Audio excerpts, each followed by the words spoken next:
आज हम पढ़ेंगे एक बहुत इंपॉर्टेंट टॉपिक कंजेनाइटल एनोमलीज का इंट्रोडक्शन। फर्स्ट है कंसेप्ट ऑफ कंजेनाइटल एनोमलीज या फिर इंसिडेंस। इसमें है फर्स्ट इसमें इंट्रोडक्शन कंजेनाइटल एनोमलीज का।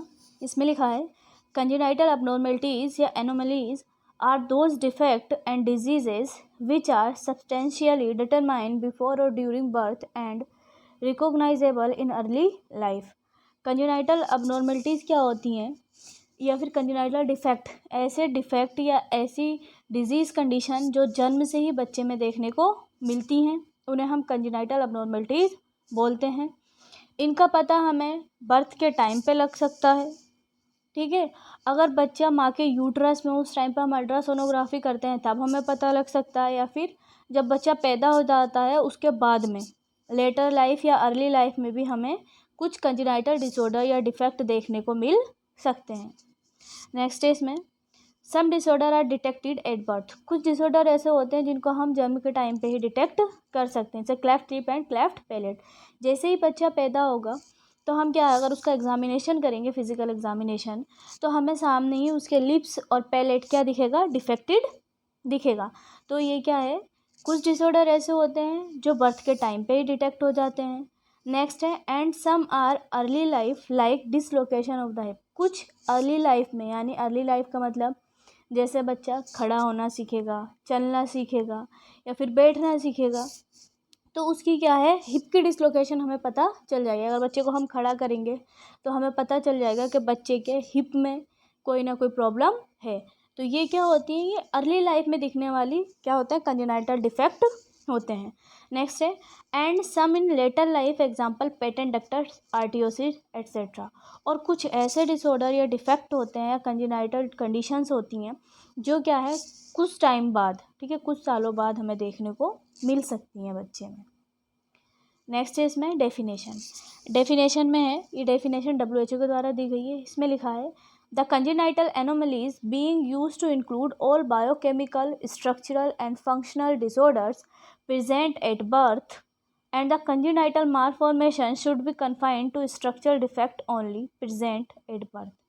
congenital anomalies क्या हैं, अगर कोई बच्चा पैदा होता है, ठीक है, उसमें जन्म से ही बायोकेमिकली या स्ट्रक्चरली या फंक्शनली कुछ डिसऑर्डर अगर प्रेजेंट हैं, ठीक है, एट बर्थ से ही, तो वो क्या कहलाएंगे, आपकी कंजेनाइटल डिसऑर्डर या कंजेनाइटल एनोमलीज कहलाएंगी।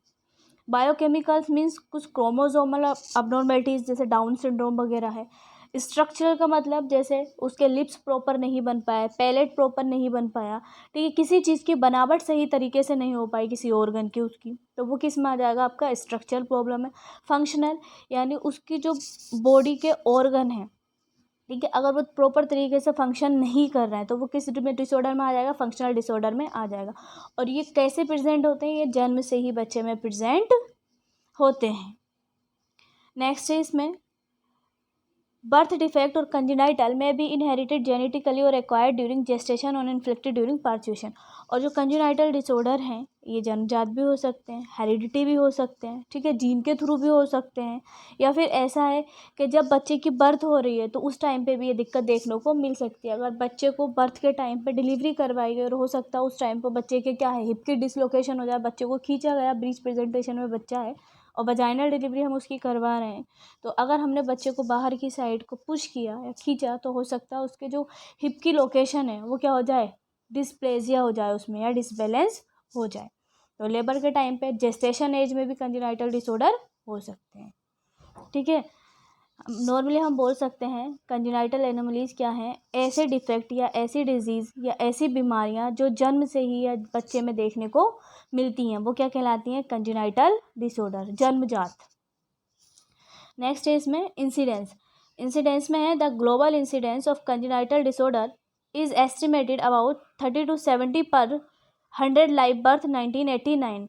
इंसिडेंस क्या है, ग्लोबल इंसिडेंस कंजेनाइटल डिसऑर्डर का देखा गया है कि 1000 लाइव बर्थ में 30 से 70 बच्चों को ये कंडीशन देखने को मिल सकती है, और ये डेटा कब का है, 1989 का। नेक्स्ट है इसमें रिस्क फैक्टर्स में आता है एडवांस मैटरनल एज का मतलब माँ की उम्र ज़्यादा है या कम है, वो भी क्या इफेक्ट करती है आपके इन कंजेनाइटल डिसऑर्डर को करवाने में हेल्प करती है। नेक्स्ट है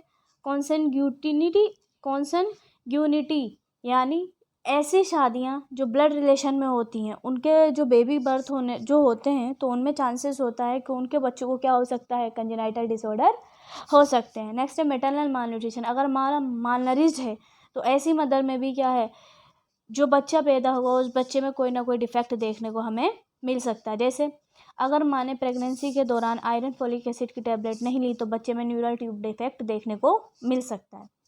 नेक्स्ट है इटियोलॉजी, कुछ कारण होते हैं कंजेनाइटल डिसऑर्डर्स होने के। पहला है जेनेटिक फैक्टर्स। जेनेटिक फैक्टर्स में आता है, जेनेटिक मीन जीन के थ्रू, कुछ जीन भी क्या करता है, कंजेनाइटल डिसऑर्डर करवाने में हेल्प करता है। क्रोमोसोमल अबनॉर्मलिटीज, क्रोमोसोम्स के थ्रू भी कुछ जन्मजात कंडीशन कोज हो जाती हैं। सिंगल जीन डिसऑर्डर के थ्रू भी, इन्वायरमेंटल फैक्टर्स के थ्रू भी। नेक्स्ट है डायग्नोस्टिक प्रोसीजर्स। डायग्नोस्टिक प्रोसीजर दो प्रकार से होते हैं, प्रीनेटल और पोस्टनेटल। प्रीनेटल जब बच्चा माँ के पेट में है उस टाइम पे एमनियोसेंटेसिस करते हैं, अल्ट्रासोनोग्राफी करते हैं, हम फीटोस्कोपी करते हैं, एम्नियोग्राफी और फीटल ब्लड सैंपलिंग और एंटीनेटल स्क्रीनिंग हम करते हैं प्रीनेटल डायग्नोसिस में।